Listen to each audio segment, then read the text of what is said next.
I see trees of green, red roses too. I see them bloom for me and for you. And I think to myself,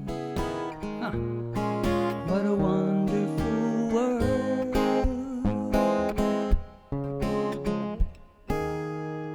I see skies of blue, clouds of white, the bright blessed day and the dark sacred night. And I think to myself, what a wonderful world.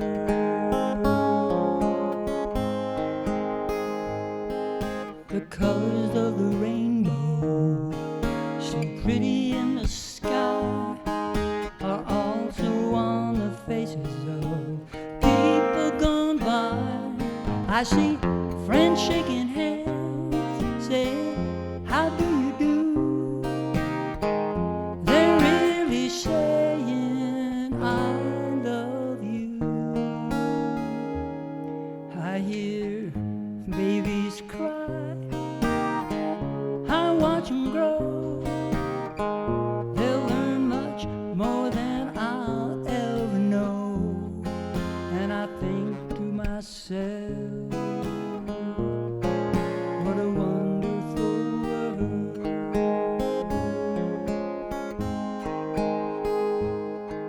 The colors of the rainbow, so pretty in the sky, are also on the faces of people gone by.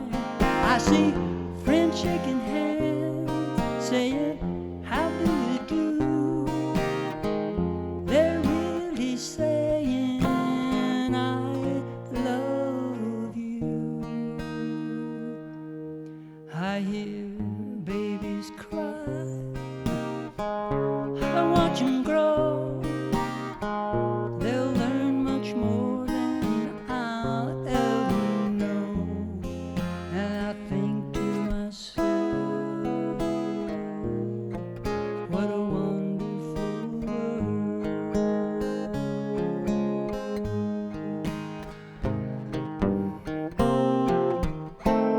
And I think to myself, it's a wonderful world.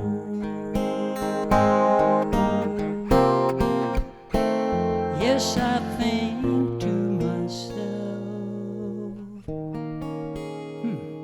what a wonderful world.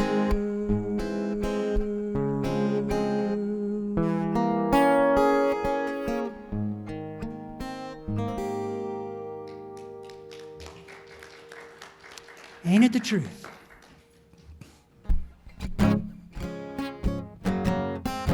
Okay, let's sing. This is the easiest sing-along ever. I'll sing a line and you just sing it back. Up above my head, I hear music in the air. Up above my head, I hear music in the air. Up above my head, I hear music in the air. Yes, I really do believe there is heaven everywhere. Not bad. But I think we need a little bit more power, a little bit more soul. Here we go. Deep inside my soul, I feel peace within my heart. Deep inside my soul, I feel peace within my heart. Deep inside my soul, I feel peace within my heart. Yes, I really do believe where that heaven starts. Okay, that was much better. So for this next verse, I can't do it, but I'd love for you to stand. Because when we stand, we move a little, we sing better. Sorry I can't join you. But most of all, it's what the lyrics say. So I have no choice. Here we go. Standing close to me, I see love from all my friends. Standing close to me, I see love from all my friends. Standing close to me, I see love from all my friends. Yes, I really do believe that this heaven never ends. Okay, we're standing, we're kind of clapping, we're moving a little bit. It sounds so much better. So for this last verse, I want you to pull all the stops out. Use your going down the road singing with the car radio voice. That's the voice I want to hear. Here we go. Up above my head, I hear music in the air. Up above my head, I hear music in the air. Up above my head, I hear music in the air. Yes, I really do believe there is heaven everywhere. There is heaven everywhere.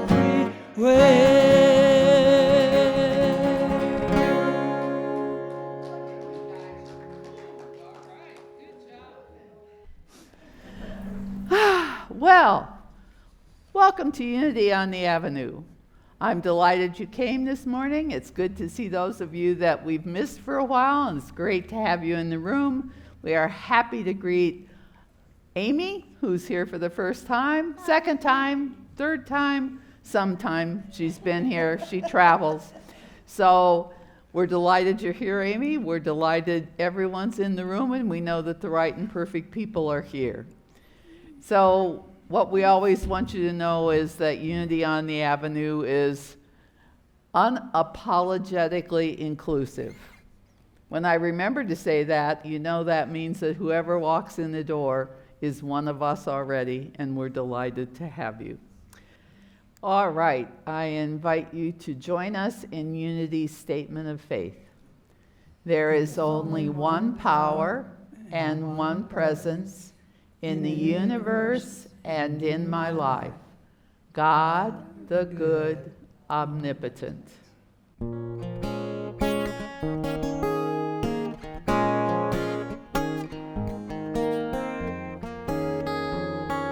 Surely the presence of God is in this place.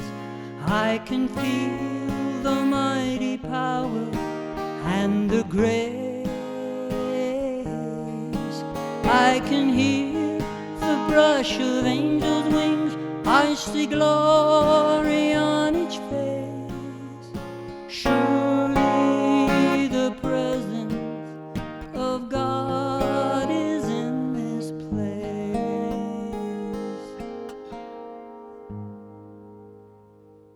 Surely the presence of God is in this place.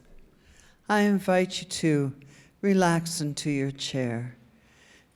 Get comfortable. Be happy that you're here, that we are safe, we are loved. We choose to be in this community because we all have the same want and need to be stronger connection to spirit.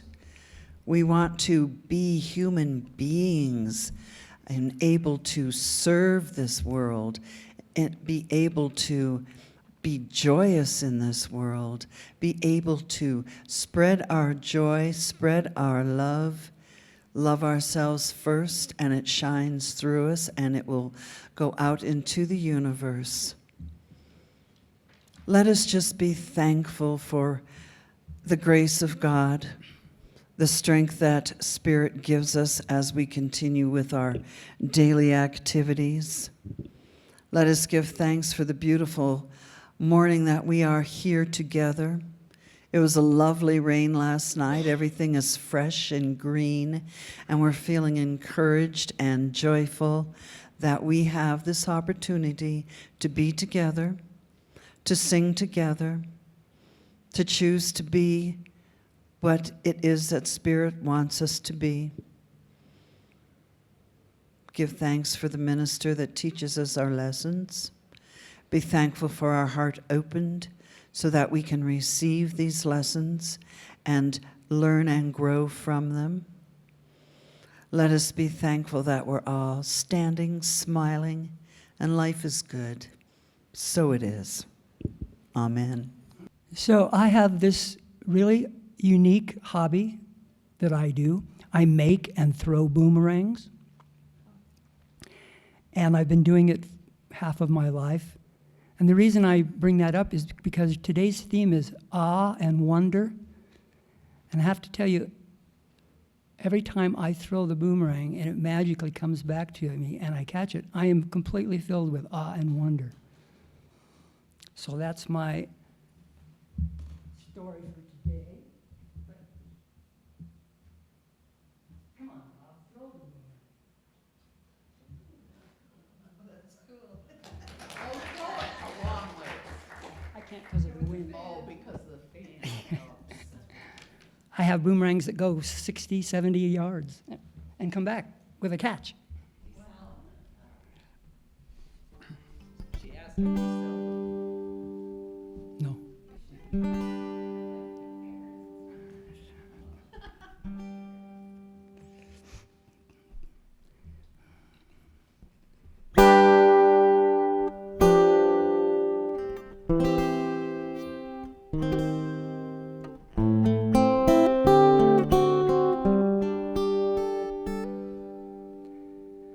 You will do amazing things with the choice each new day brings.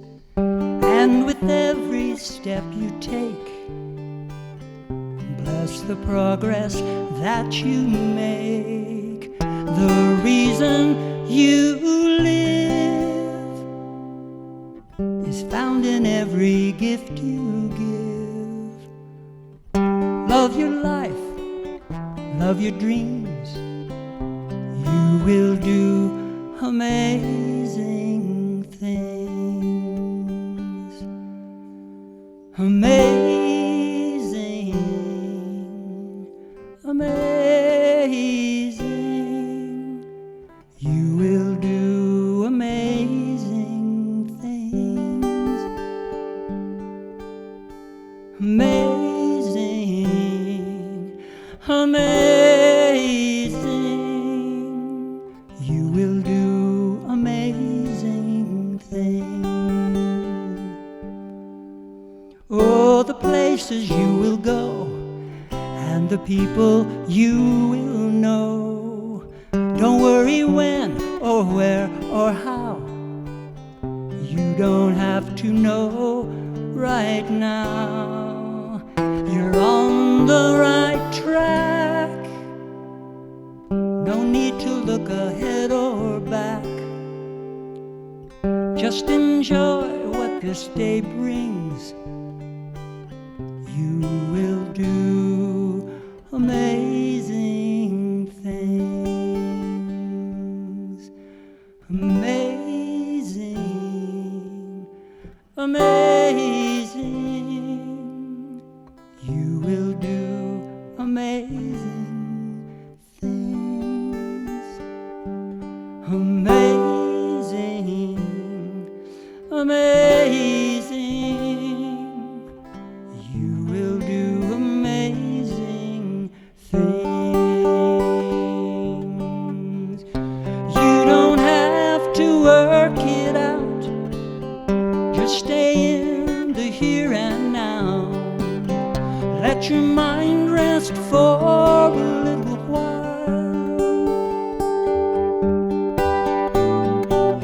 Sometimes the deepest answers come when you're out there having fun. So close your eyes and take a breath and smile.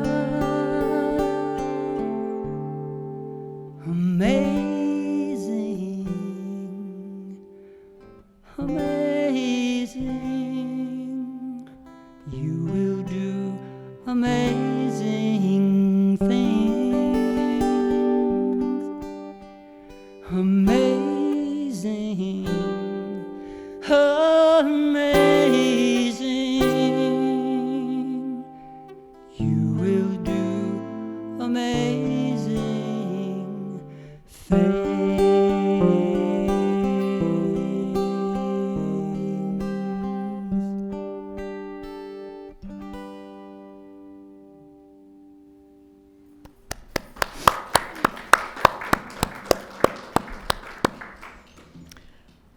Thank you, Robert.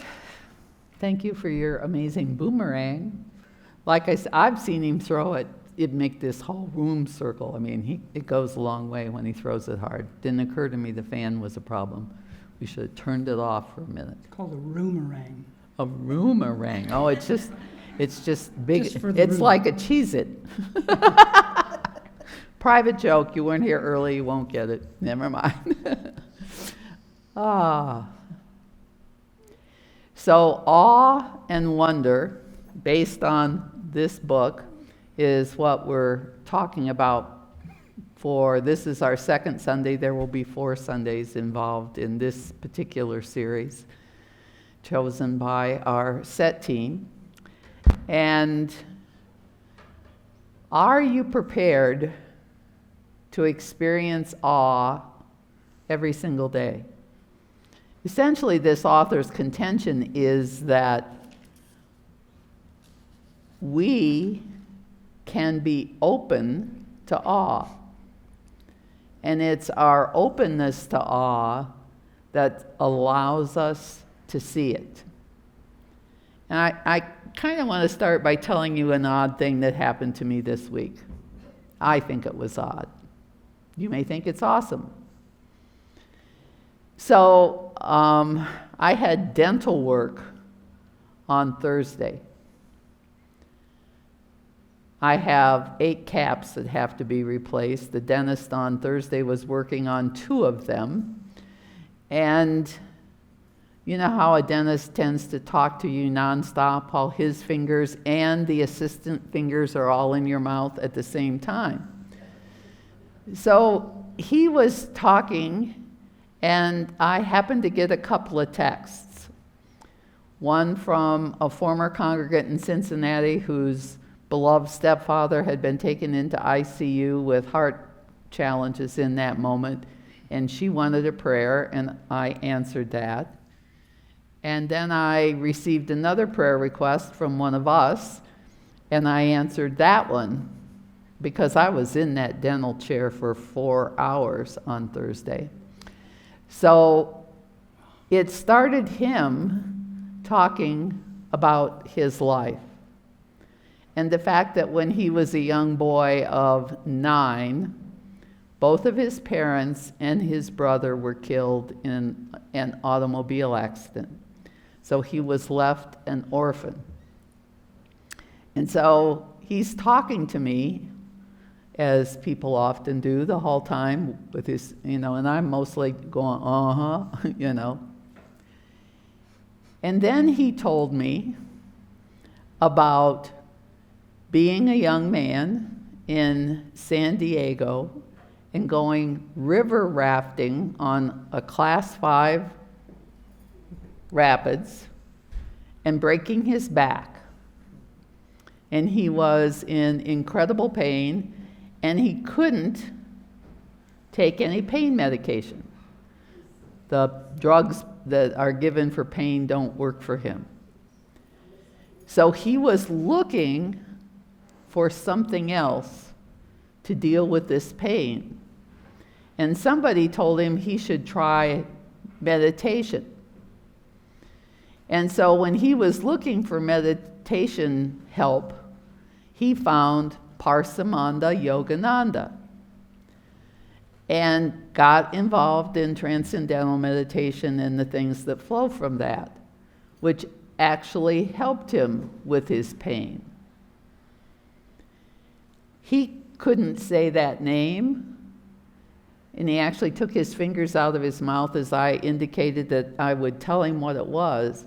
And he said, "You know who that is?" Because I had told him I was a minister as I was dealing with those texts, which started a conversation around, what kind of a minister are you? Now, I hardly ever have that kind of conversation with strangers, right? And this is a new dentist I had to change. So I said, well, what is unity? Unity is a positive, practical, progressive approach to Christianity based on the teachings of Jesus, the healing power of prayer that honors the truth in all religions and spiritual paths. And he kind of went, I never heard of unity. And then what came out of my mouth was, my son calls us Buddhist Christians, which started him off on another tangent. And when he took his fingers out of my mouth, he said, "Can I come to your church?" A moment of awe. I have never had anybody that I've dealt with ask if they could come to my church. And so I said, why, of course you can.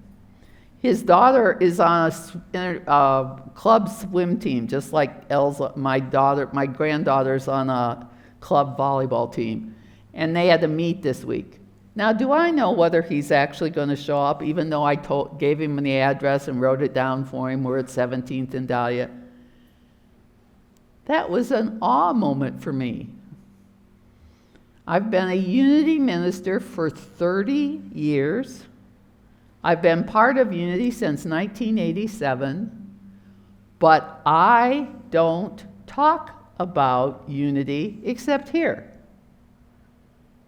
I don't want to presume to intrude my religion on other people.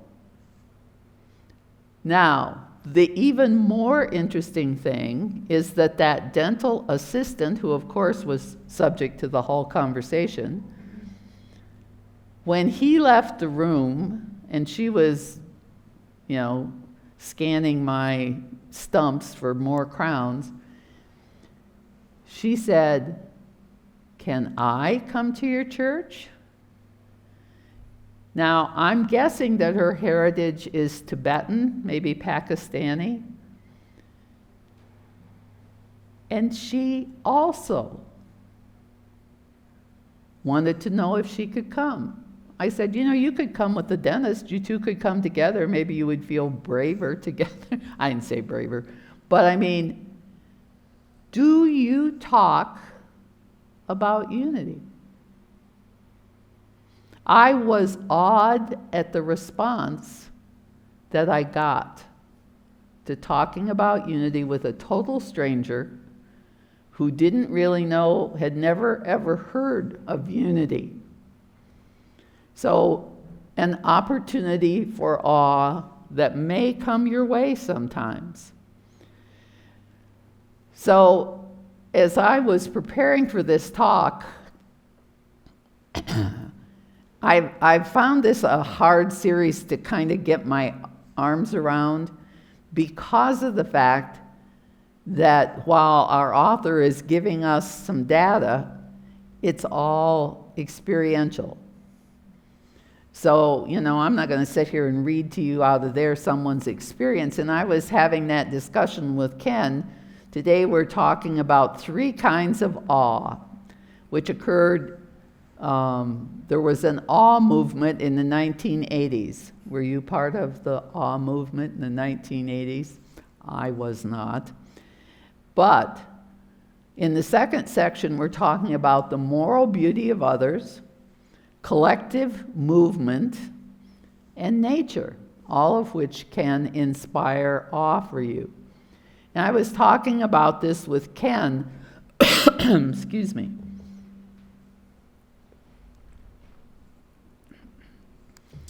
in the office on Monday morning.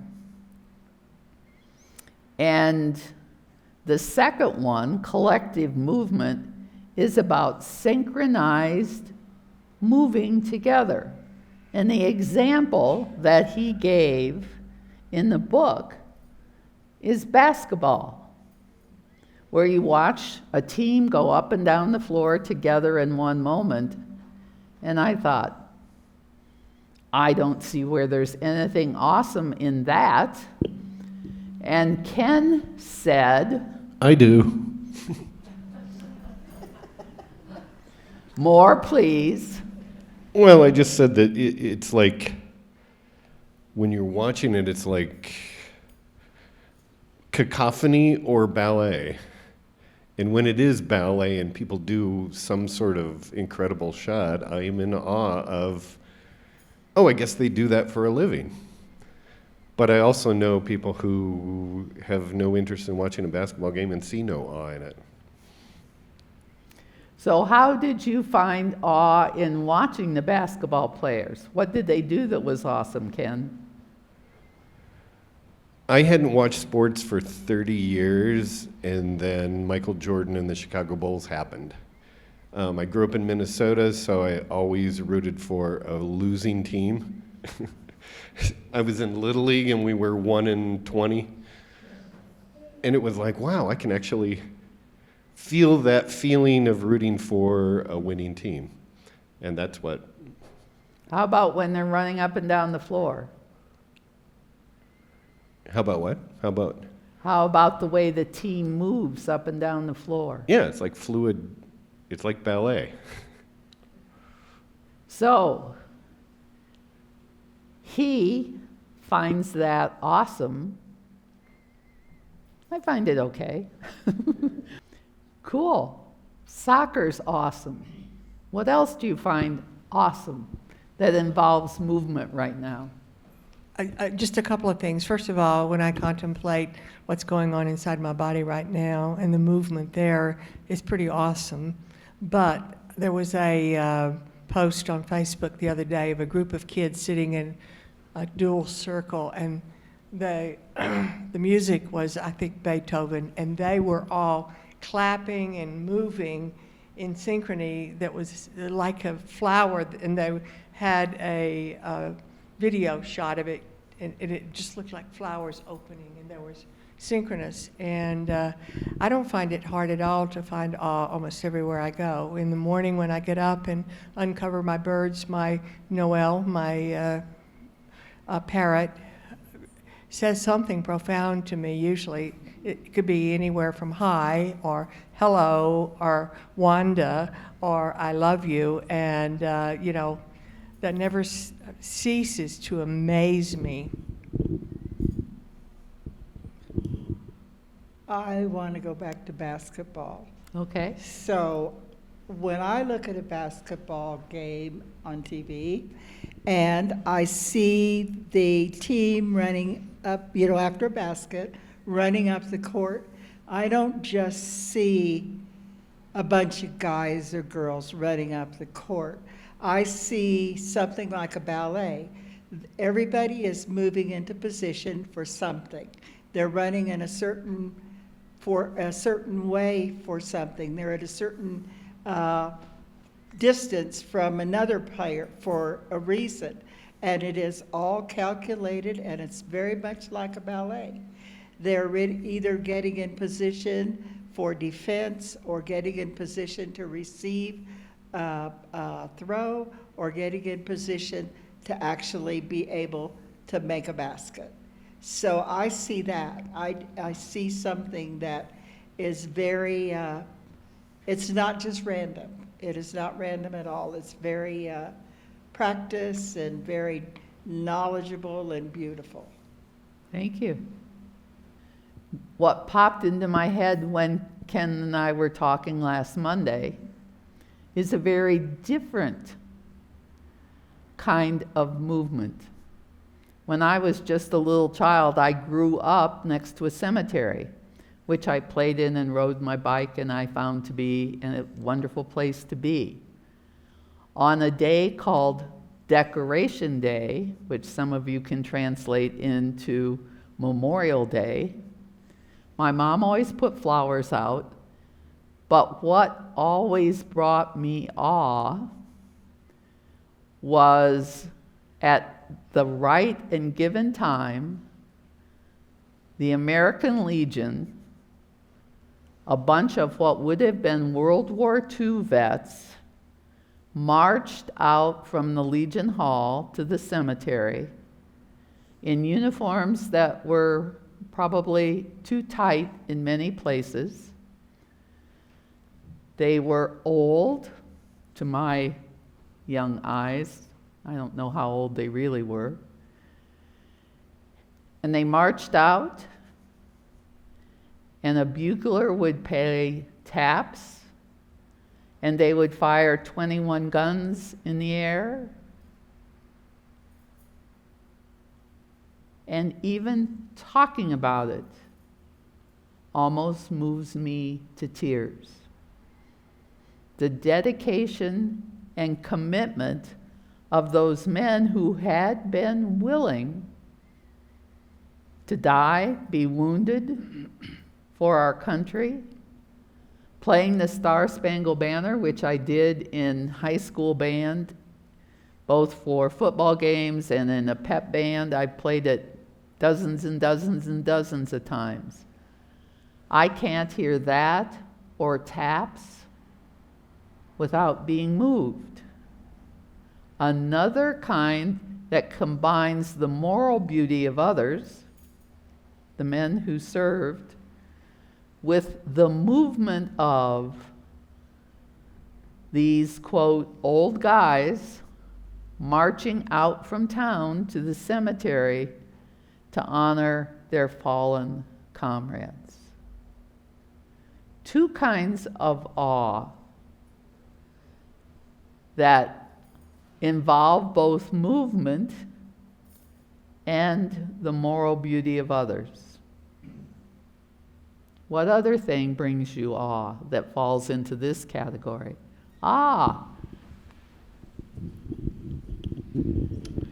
So, if people haven't ever watched gymnastics, to watch Simone Biles do a freestyle floor exercise is probably one of the most incredible things that I've ever seen.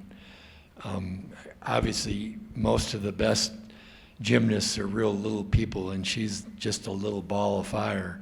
But watching her do a 2 or 3 minute floor exercise is probably something that has held my attention more than anything else that I've ever seen. It's just incredible. You know, she can do twisting somersaults 4 and 5 feet up in the air, just springing off of a mat as opposed to a trampoline.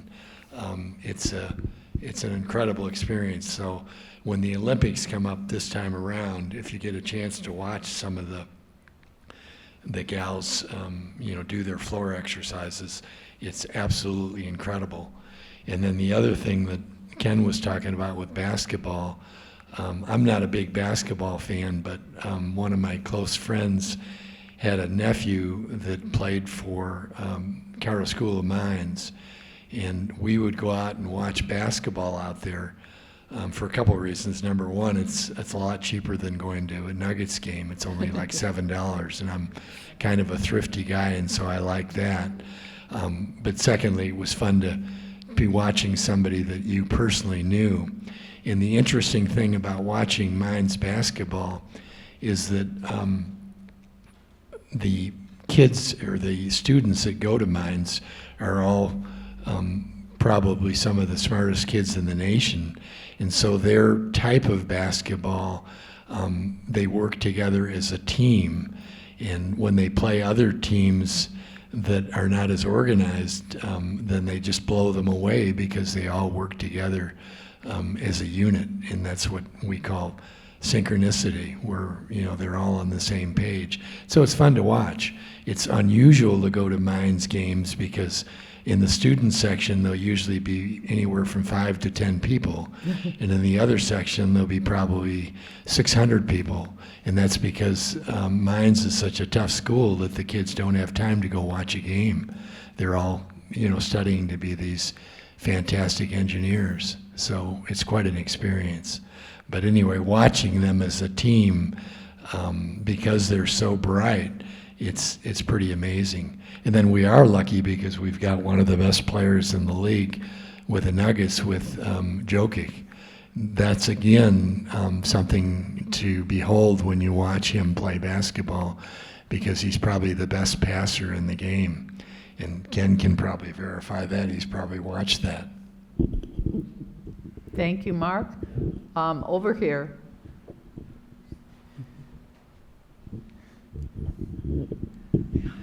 When I was a child, I was told that I couldn't dance. I always turned the wrong way and tap dancing.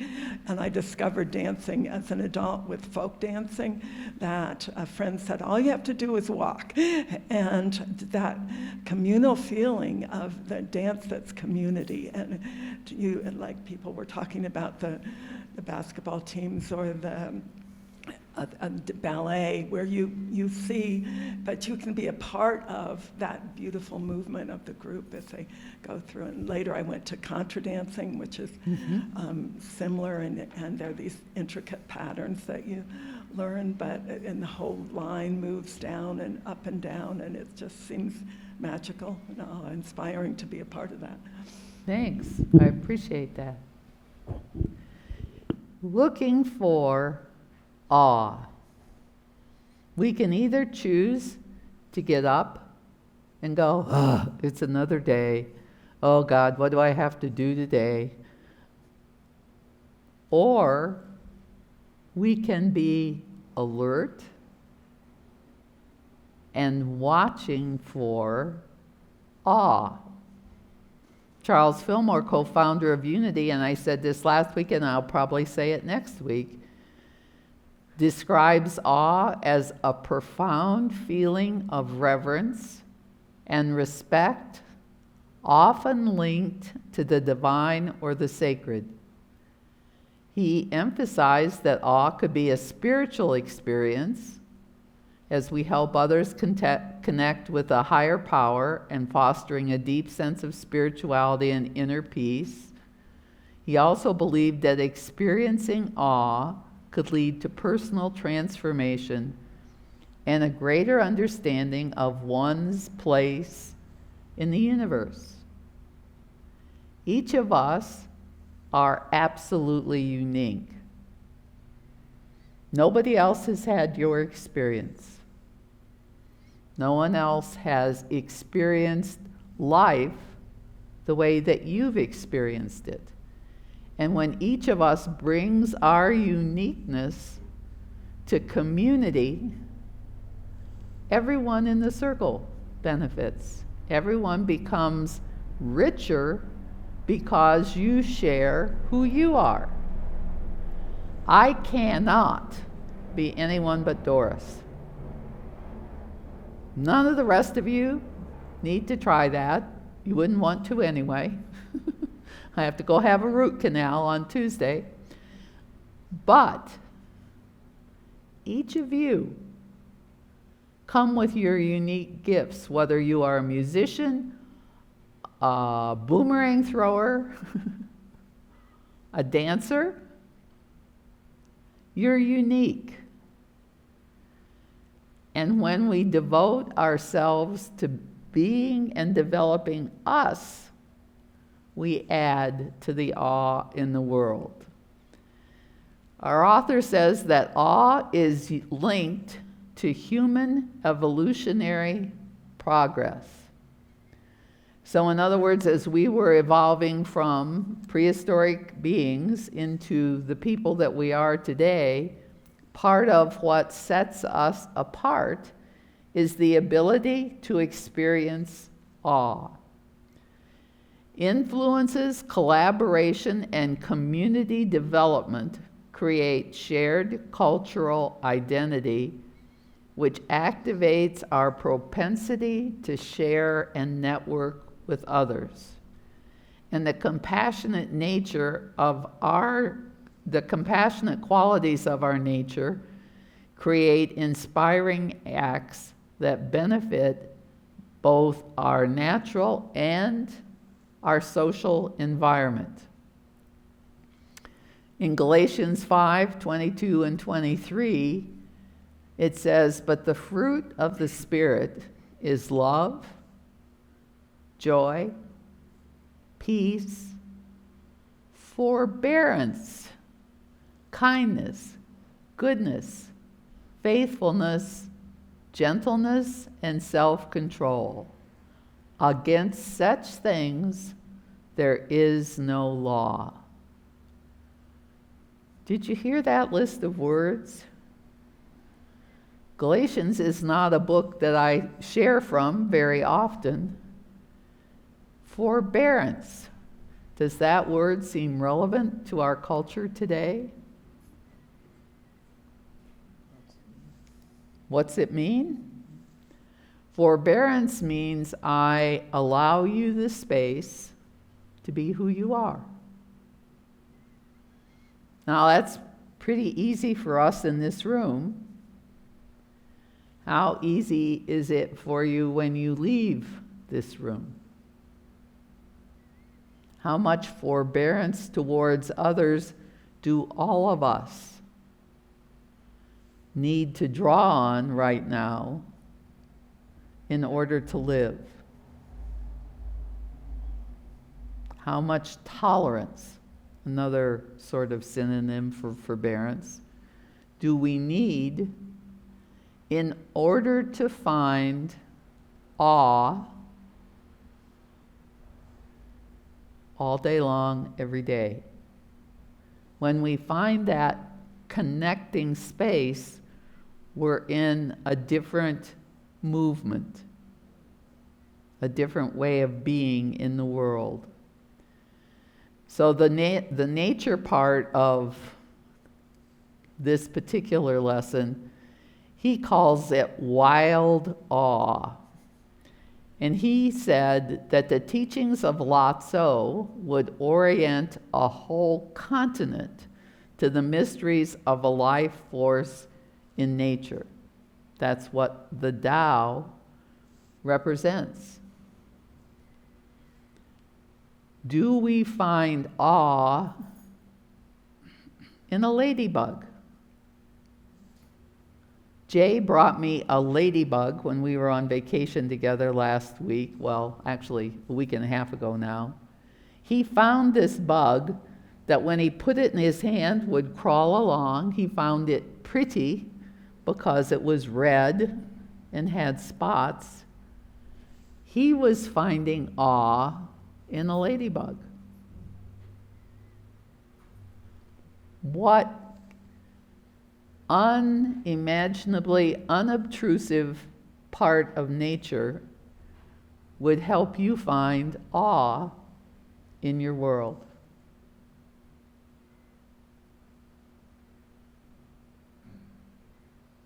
A flower unfolding? The beautiful bird at your bird feeder? I was at the Rocky Mountain Arsenal doing the nature drive one day after I got off of my volunteer work out there, and the whole herd of bison surrounded my truck, which I thought was really cool. I was by myself. I mean, and it's like they got like 189 bison out there. And I could have reached out my window and pet the fluffy cow, but you're not supposed to do that. But I mean, they were like right there. And I saw one of the babies on the side of the road was, rolling in the dirt. And the bull bison was up in front of my truck. And that was just the most coolest feeling that I've had in that kind of respect. And I don't know if it will ever happen again, but I consider myself very privileged because I just sat there and thought, oh wow, this is so cool This is so cool. And another nature thing, when I went up to Yellowstone in 2002 in September with the Division of Wildlife group, Defenders of Wildlife, we went to Lamar Valley and saw the Lamar wolf pack. There were 18 moles. And the whole pack was after this one badger. And we watched the whole thing in the spotting scope, which was really cool. And that's something that's probably not going to happen again. But I was in a total state of awe, because nature to me is very healing, and anything I can do to be a part of it, I'm in awe of it. And see, it's possible that you can watch any of those experiences, and that's not going to be what necessarily brings you to awe. Basketball, yes or no? Nature, yes or no? The Star-Spangled Banner, yes or no? It's not important that we all have the same experiences of awe, because each of us is unique and individual. The question becomes, do you know what brings you to awe? And do you seek experiences of awe? Again, the author suggested to us that the teachings of Plato would declare that wonder is the source of philosophy and the means by which we answer life's great questions. That would move me to awe. Words are important. How we use words is important to me. That could be absolutely meaningless on your awe thermometer, your awe registration, and yet allowing yourself to simply notice what touches your soul. How do you connect to what is sacred?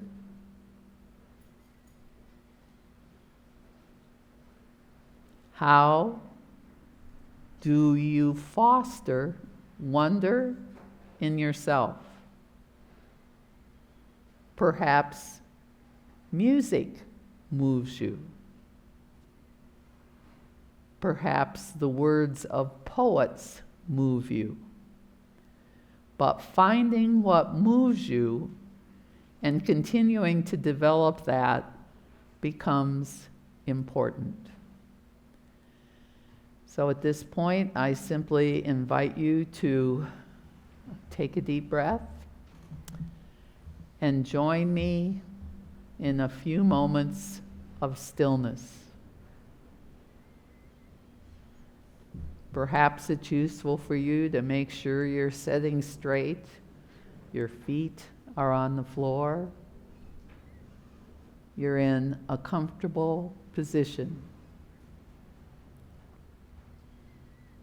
We begin by simply breathing together.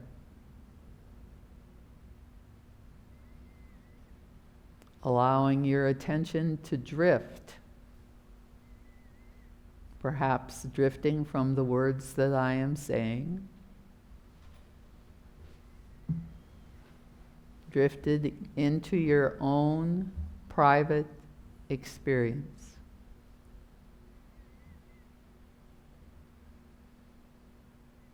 What last brought you awe?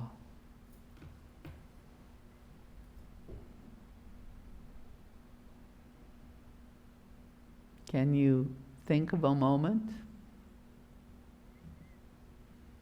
Can you touch that space?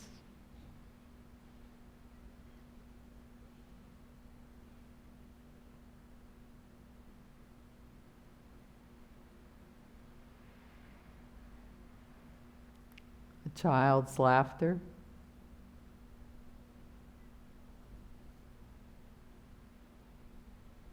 the wag of your dog's tail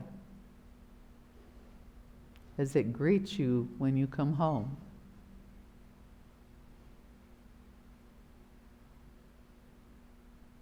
The touch of someone who loves you.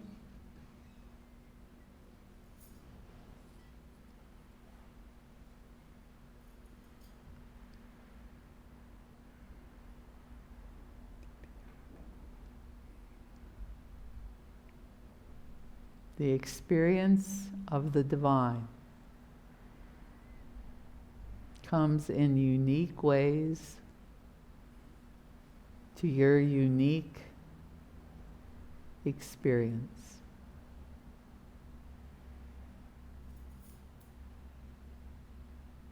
The touch of the divine is always sacred.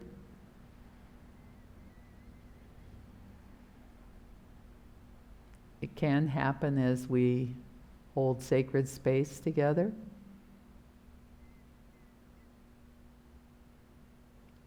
It can happen as you sit under a tree in your backyard.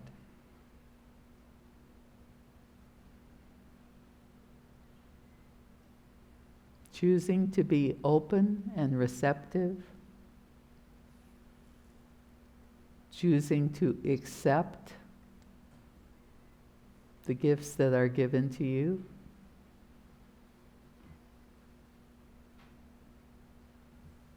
Choosing to hold them as sacred experiences. Choosing to send them to others. Sending them to those we love.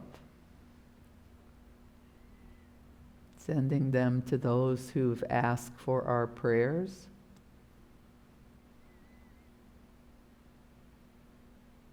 Sending them to random strangers who need them.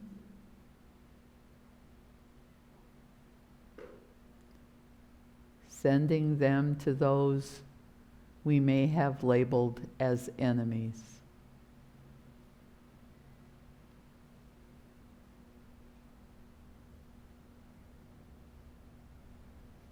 Joyously, we send love. We send beauty. We send awe and wonder. It is a fountain of divinity within us that cannot be exhausted. Ever available.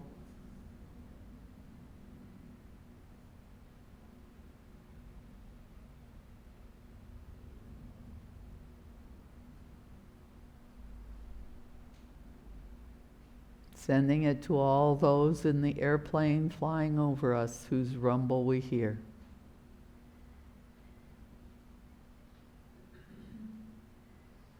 Blessing the world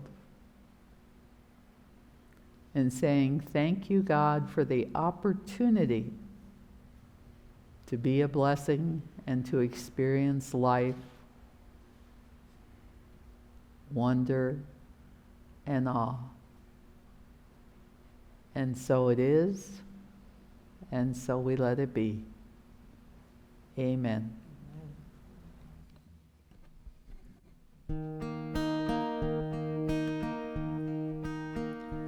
Hallelujah, hallelujah, hallelujah, hallelujah, hallelujah, hallelujah, hallelujah, hallelujah. We are one now, we are one now. We are one now, we are one now. We are one now, we are one now. We are one now, we are one now.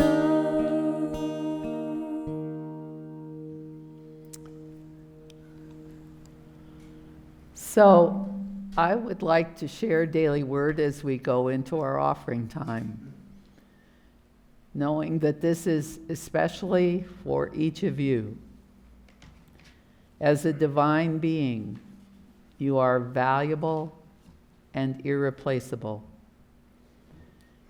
You are a spiritual being made in the image and likeness of God, blessed with a variety of spiritual gifts we share in different ways. The world needs your unique contributions. When you see yourself this way, you become newly aware of your value as a member of the human family. You become more confident in yourself as you shine the light of God as only you can. Living in the awareness of your value helps others see your value too. You leave behind critical or negative opinions, any that you may have about yourself, and you treat yourself as the divine being that you are. Like a beautiful gemstone, you too are a precious jewel among so many others. Together, we sparkle and shine. And Genesis 1:27, so God created humankind in its image, in the image of God, it created them, male and female, it created them. So choosing to share your gifts, your financial abundance with Unity on the Avenue as people are on summer vacation and doing the things that we all do when we're not here. We bless this organization, we bless all the good that it does, and we move forward in this world. Please join in our offertory affirmation. Divine love through me blesses and multiplies all that I am, all that I have, all that I give, and all that I receive.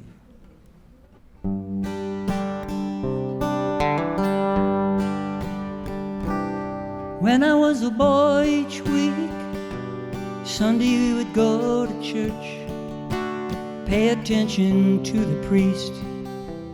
He would read the holy word, and I remember feeling sad. Miracles don't happen still, but now I can't keep track, 'cause everything's a miracle. Everything is holy now, everything is holy now, everything's a miracle, 'cause everything is holy now.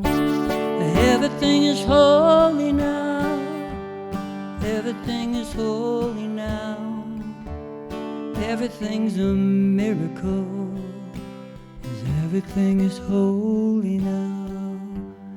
Everything's a miracle, 'cause everything is holy now.